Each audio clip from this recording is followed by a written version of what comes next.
belajar bersifat sederhana dan informatif. Yang kelima, hasil belajar sebagai refleksi untuk mutu pendidikan.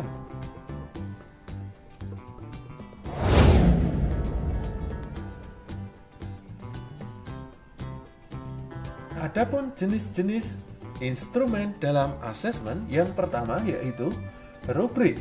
Rubrik merupakan pedoman yang dibuat untuk menilai dan mengevaluasi kualitas capaian yang dibuat oleh siswa sehingga guru dapat menyediakan bantuan yang diperlukan untuk meningkatkan kinerja siswa.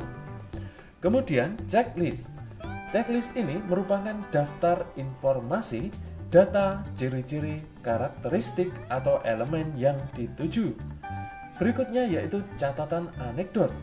Catatan singkat hasil observasi yang difokuskan pada performa atau perilaku yang menonjol disertai latar belakang kejadian dan hasil analisis atas observasi yang dilakukan. Kemudian grafik perkembangan merupakan grafik yang menggambarkan tahap perkembangan belajar.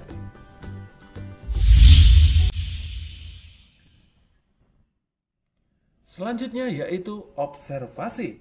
Observasi merupakan penilaian dengan mengamati perilaku siswa secara berkala dan dilakukan dalam tugas atau aktivitas siswa. Berikutnya yaitu tentang kinerja.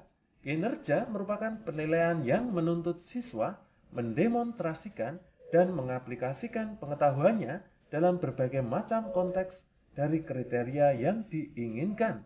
Asesmen kinerja dapat berupa praktek, menghasilkan produk, melakukan proyek, atau membuat portofolio.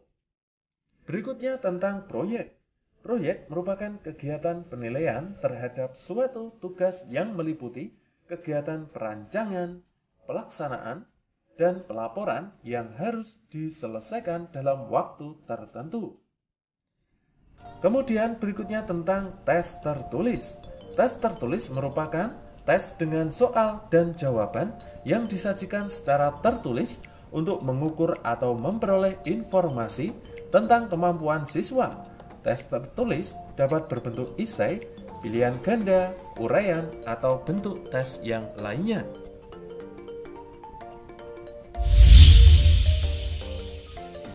Lalu, bagaimana cara menentukan ketercapaian tujuan pembelajaran? Yang pertama, caranya yaitu dengan menggunakan deskripsi kriteria. Misalnya yaitu laporan menunjukkan kemampuan penulisan teks eksplanasi yang runtut. Di sini ada kriteria tidak memadai dan memadai. Laporan menunjukkan hasil pengamatan yang jelas. Di sini kita centang memadai. Kemudian laporan menceritakan pengalaman secara jelas. Kita centang tidak memadai. Kemudian di paling bawah yaitu berisi kesimpulan, siswa dianggap mencapai tujuan pembelajaran jika minimal 2 kriteria memadai. Jika lebih dari 1 kriteria tidak memadai, maka perlu dilakukan intervensi dari guru. Selanjutnya, cara menentukan ketercapaian tujuan pembelajaran yaitu dengan menggunakan rubrik. Ketika kita membuat asesmen, maka sekaligus kita juga membuat rubrik penilaiannya. Di sini ada baru berkembang, layak, cukup, dan juga mahir. Selanjutnya yaitu tentang menggunakan interval nilai. Cara menentukan ketercapaian tujuan pembelajaran berikutnya yaitu dengan menggunakan interval nilai. Untuk yang berasal dari nilai tes tertulis atau ujian, guru menentukan interval nilai. Misalnya yaitu 0-40% belum tercapai remedial di seluruh bagian, 41-65% belum mencapai ketuntasan atau remedial di bagian yang diperlukan, 66-85% sudah mencapai ketuntasan atau tidak perlu remedial, 86-100% sudah mencapai ketuntasan tidak perlu remedial.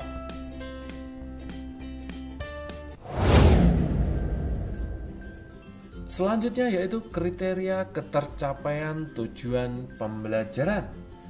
Kriteria ketercapaian tujuan pembelajaran tidak menjadi standar minimum yang harus dicapai siswa.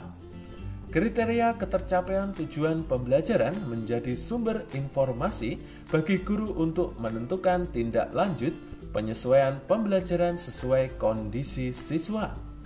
Kemudian, kriteria ketercapaian tujuan pembelajaran berfungsi untuk merefleksikan proses pembelajaran dan mendiagnosis tingkat penguasaan kompetensi siswa agar guru dapat memperbaiki proses pembelajaran.